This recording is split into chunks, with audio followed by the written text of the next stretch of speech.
Pernah nggak sih kalian ngerasa kayak ada brand yang bisa baca pikiran? Misalnya, baru aja mikirin mau liburan, tiba-tiba muncul iklan tiket pesawat di medsos. Nah, itu bukan sihir loh, itu namanya wawasan pemasaran yang dalam banget. Yuk kita bedah bareng-bareng gimana perusahaan-perusahaan itu seolah tahu persis apa yang kita mau. Oke, kita mulai dari sebuah cerita yang menurut saya luar biasa banget. Ini cerita tentang produsen coklat dari Italia, Ferrero, dan gimana caranya mereka bisa menaklukkan pasar yang kelihatannya mustahil banget buat ditembus. Cerita mereka ini contoh sempurna kekuatan dari memahami pelanggan. Nah, ini dia pertanyaan kuncinya. Kita tahu kan, India itu pasar yang super sensitif sama harga. Biasanya, yang harganya murah itu yang menang. Tapi kok bisa Ferrero Rocher, sebuah produk premium, malah sukses besar, dan bahkan sampai bikin segmen pasarnya sendiri? Gimana caranya coba? Nah, disinilah letak gilanya. Coba deh lihat beda harganya. Pesaing utamanya, Cadbury, itu harganya jauh lebih murah. Tapi Ferrero nekat masuk dan pasang harga hampir 2 kali lipatnya. Ini tuh langkah yang berisiko banget di pasar kayak India. Jadi, rahasianya apa dong? Jawabannya bukan iklan gede-gedean, tapi riset langsung di lapangan. Tim Ferrero itu beneran turun tangan. Mereka datengin rumah-rumah warga, ngobrol, dan nemuin satu kunci penting. Di India, coklat mahal itu bukan buat cemilan sehari-hari, tapi buat hadiah pas hari raya. Nah, wawasan ini mengubah segalanya. Mereka jadi cuma jual di toko-toko kelontong pas musim festival aja. Mereka bahkan ngubah produk lain, kayak bikin Kinder Joy kedengeran lebih sehat buat para ibu, dan bikin tiktak rasa kapulaga khas India. Cerdas banget kan? Oke, cerita Ferrero tadi itu membawa kita ke masalah yang lebih besar lagi yang dihadapi semua perusahaan zaman sekarang. Masalahnya itu bukan lagi kekurangan data, tapi gimana caranya mengubah tumpukan data mentah itu jadi wawasan yang bisa dipakai. Coba bayangin ya, cuma di tahun 2021 aja, dunia ini menghasilkan 74 zettabytes data. Biar kebayang, 1 zettabyte itu sama dengan 1 triliun gigabyte. Jadi, masalahnya bukan kurang informasi. Justru sebaliknya, para marketer ini kayak tenggelam di lautan data. Inilah yang kita sebut big data. Saya suka banget analogi ini buat jelasin tantangannya. Punya banyak data itu ibarat lagi hujan deras. Kita kan nggak bisa langsung minum airnya gitu aja kan? Harus dikumpulin dulu, disaring, dibersihin, baru deh bisa diminum. Nah, data juga gitu. Para marketer itu nggak butuh lebih banyak data. Mereka butuh data yang lebih jernih dan bermanfaat. Nah, inilah tujuan akhirnya, wawasan pelanggan atau customer insights.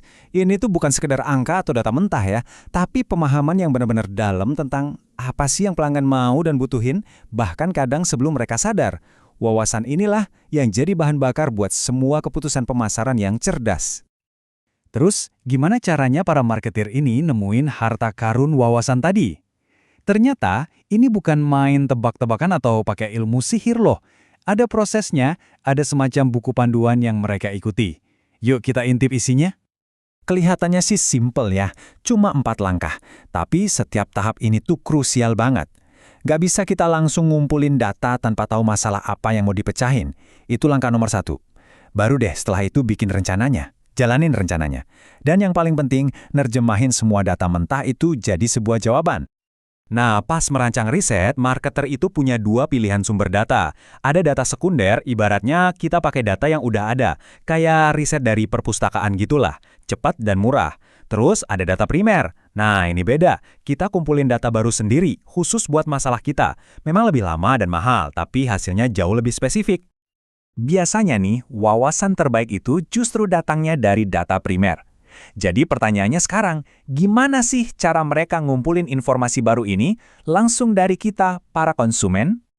Oke, pada dasarnya ada 3 cara utama nih. Yang paling sering kita temui itu survei, ya, ditanya-tanya langsung. Terus ada riset observasional, persis kayak yang dilakuin Ferrero, di mana mereka beneran ngamatin konsumen di habitat aslinya. Dan yang terakhir, riset eksperimental, di mana mereka ngelakuin tes, misalnya mengubah harga di satu toko buat lihat efeknya ke penjualan. Oke, sekarang yuk kita lihat gimana perusahaan-perusahaan raksasa teknologi zaman sekarang ngambil prinsip-prinsip riset klasik tadi dan menerapkannya dalam skala yang gila-gilaan. Kita ambil contoh Netflix, ya. Kita mungkin mikir Netflix itu bisnisnya ya streaming film. Tapi sebenarnya bisnis inti mereka itu adalah data pelanggan. Setiap klik, setiap kali kita pause, setiap pencarian yang kita ketik, semuanya itu jadi data berharga buat mereka. Dan ini baru sebagian kecil aja loh dari apa yang mereka lacak. Mereka tahu kita nonton apa, jam berapa, pakai perangkat apa, bahkan adegan mana yang kita ulang-ulang. Semua informasi ini mereka pakai buat ngertiin perilaku kita secara super duper detail. Terus, hasilnya apa? Hasilnya, Netflix sendiri bilang kalau mereka punya 195 juta versi Netflix yang beda-beda. Artinya apa? Artinya, ada satu versi Netflix yang unik buat setiap pelanggan di dunia. Halaman depanmu, rekomendasinya, bahkan sampai gambar posternya, semuanya itu dibikin khusus buat kamu. Inilah kekuatan wawasan pelanggan di skala masif. Nggak cuma Netflix, Starbucks juga ngakuin hal yang mirip dengan AI mereka, Deep Brew. Jadi aplikasi mereka itu bukan cuma ngingatin kopi favoritmu.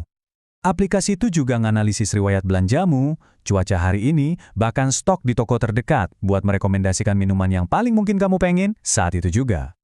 Tentunya kemampuan buat ngumpulin dan make semua data ini, memunculkan pertanyaan penting. Karena ada batas yang tipis banget antara sesuatu yang sangat membantu sama sesuatu yang, jujur aja, agak nyeremin. Ini nih salah satu contoh nyata yang paling terkenal. Supermarket Target di Amerika itu bisa nganalisis data belanja sampai bisa memprediksi kehamilan dengan akurat banget. Suatu hari, mereka kirim kupon perlengkapan bayi ke seorang gadis remaja. Ayahnya marah besar dan ngomplain ke tokonya. Ternyata Target bener dan putrinya emang hamil.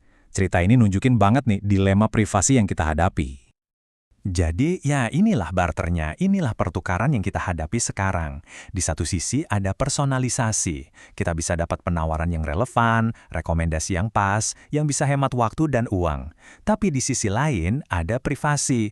Untuk bisa dapat semua itu, kita harus rela data pribadi dan perilaku online kita dilacak dan dianalisis.